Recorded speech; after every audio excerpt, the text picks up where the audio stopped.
Alors, je m'appelle Marie Trépose, j'ai 53 ans et je suis à la fois la propriétaire de cette maison qui s'appelle le Domaine de Canaille et également la fondatrice, la cofondatrice d'une collection de villas d'exception qui s'appelle Omani. On est sur une bâtisse qui fait à peu près 600 mètres carrés, qu'on a voulu en termes de déco très familiale, chaleureuse, assez sobre. Je ne voulais pas quelque chose de bling ostentatoire.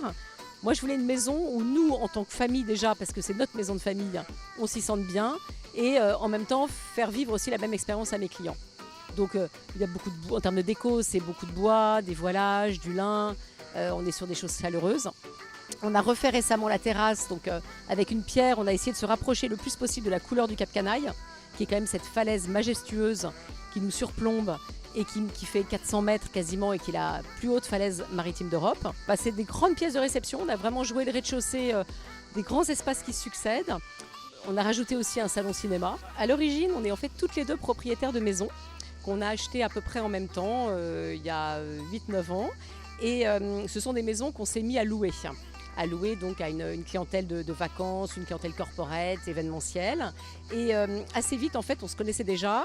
On a réalisé qu'il y avait un manque sur le marché, une sorte de vide, sur l'idée d'une collection vraiment de villas de luxe, mais avec service, avec chef, presque, je dirais, des collections de maisons hôtelières. Et donc, on a eu à ce moment-là l'idée de se dire rassemblons nos bonnes idées et montons ensemble cette collection de maisons. On accepte, entre guillemets, que 2% des maisons qui nous sont proposées. Tous les jours, on a des emails pour nous dire voilà, on a telle maison, tel appartement à louer, est-ce que ça vous intéresse ? On est très sélectif parce que ce qui fait le lien de toutes nos maisons, de la collection, c'est le fait qu'elles sont, entre guillemets, multi-usages. C'est-à-dire que ce sont des grandes propriétés. Quand je dis grandes, c'est des espaces grands, mais c'est aussi beaucoup de chambres. Et ça nous permet d'accueillir à la fois des locations de vacances, souvent des familles, des sortes de locations multigénérationnelles, également des séminaires. Et donc, pour ça, il faut un nombre important de chambres. Et aussi des événements privés ou pros, du type mariage, anniversaire. Et donc, en fait, pour rentrer dans la collection Omani, il faut être capable de répondre à ces 3 usages. Et au-delà de ça, il faut aussi que les biens soient vraiment des biens d'exception.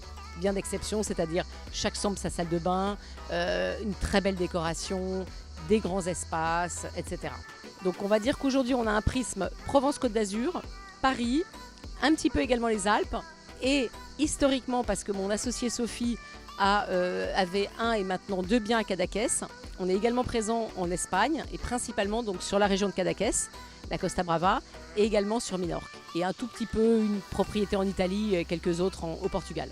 Et par ailleurs, on a fait le choix, mais ça c'est vraiment un choix volontaire avec Sophie, de ne pas avoir on n'a pas cherché à lever de l'argent, donc on finance nous-mêmes, ce qui fait qu'on ne peut pas avoir une croissance exponentielle comme une entreprise qui va lever des millions d'euros pour assurer sa croissance, développer une plateforme tech. Nous, volontairement, on reste petit, mais on a une collection extrêmement exclusive. Donc aujourd'hui, on est à peu près une centaine de biens. Voilà. Donc aujourd'hui, la difficulté à la limite, c'est comment on arrive à scaler sans pour autant, rentrer dans une logique de plateforme tech, de lever de l'argent, d'avoir de plus en plus de biens.